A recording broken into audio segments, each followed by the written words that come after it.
Homo sapiens, also known as us human today, was way smaller, weaker than the big mighty cousin Neanderthal. But we managed to push them to extinction. Do you know why?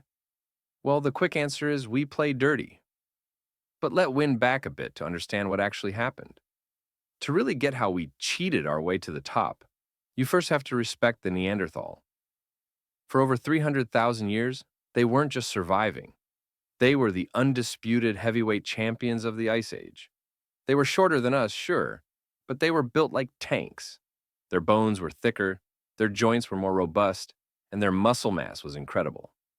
A Neanderthal male could likely bench press twice what an elite modern athlete can today. And they weren't just muscle. Their brains were actually larger than ours on average. They had huge nasal passages to warm the freezing air, and they possessed a deep, intimate knowledge of the European landscape. They were the ultimate ambush predators, hunting woolly mammoths and rhinos by getting up close and personal with heavy, thrusting spears. They lived through climate shifts that would have wiped us out in a generation. They were the kings of the cold. So, how did a bunch of lanky, fragile migrants from Africa show up and erase them from history in just a few thousand years? It started with the weapons. You see, a Neanderthal believed in a fair fight, or at least a close one. Their spears were designed for thrusting, meaning they had to look their prey in the eye. It was dangerous, high-risk work. But sapiens? We brought the coward's advantage. We invented the Atlatl, a spear thrower that acted like a mechanical extension of the arm. Suddenly, we could hit a target from 30 meters away. We didn't have to be brave, and we didn't have to be strong. We could kill from the safety of the shadows. To a Neanderthal, this must have seemed like magic, or a total lack of honor. But the dirtiest trick in our playbook wasn't a weapon made of stone, it was a weapon made of words. While Neanderthals lived in small, isolated family groups of maybe 10 to 15 people, sapiens were forming massive social networks. We had the cognitive revolution. We started making art, wearing beads, and painting our bodies. Now, that might sound like a hobby, but in the wild, it's a tactical masterstroke. If I'm wearing a specific type of shell necklace, and I meet a stranger 200 miles away wearing the same thing, I know we belong to the same tribe. We can trust each other.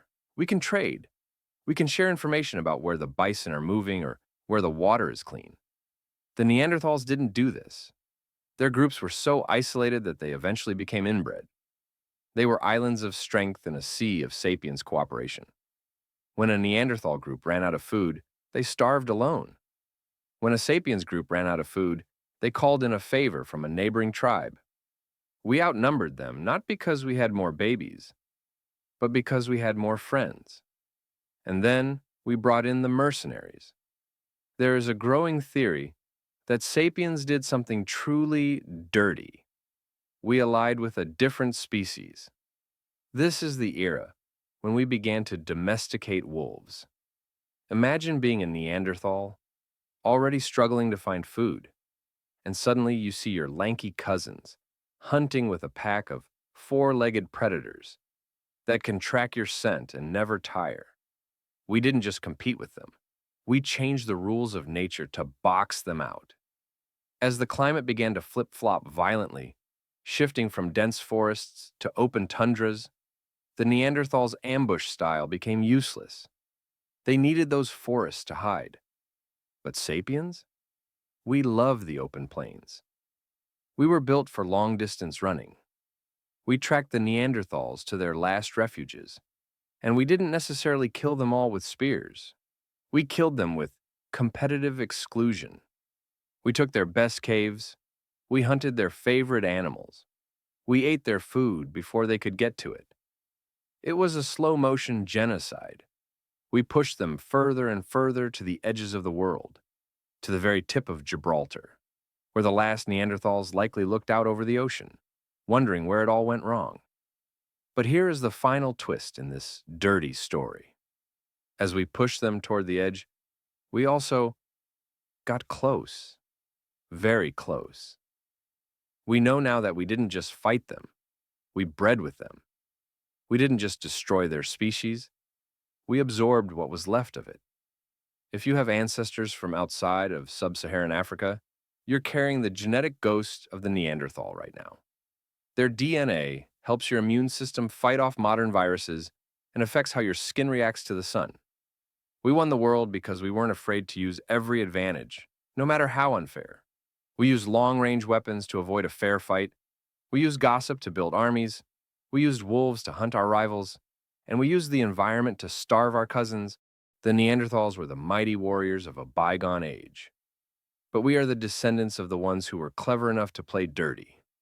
And looking at the world today with our massive cities and global networks, it's clear that our dirty tactics haven't changed all that much. We are still the hyper-social, hyper-aggressive species that won't stop until the entire planet is ours. The question is, now that our mighty cousins are gone and we're the only ones left, who is left to play dirty against? Only ourselves.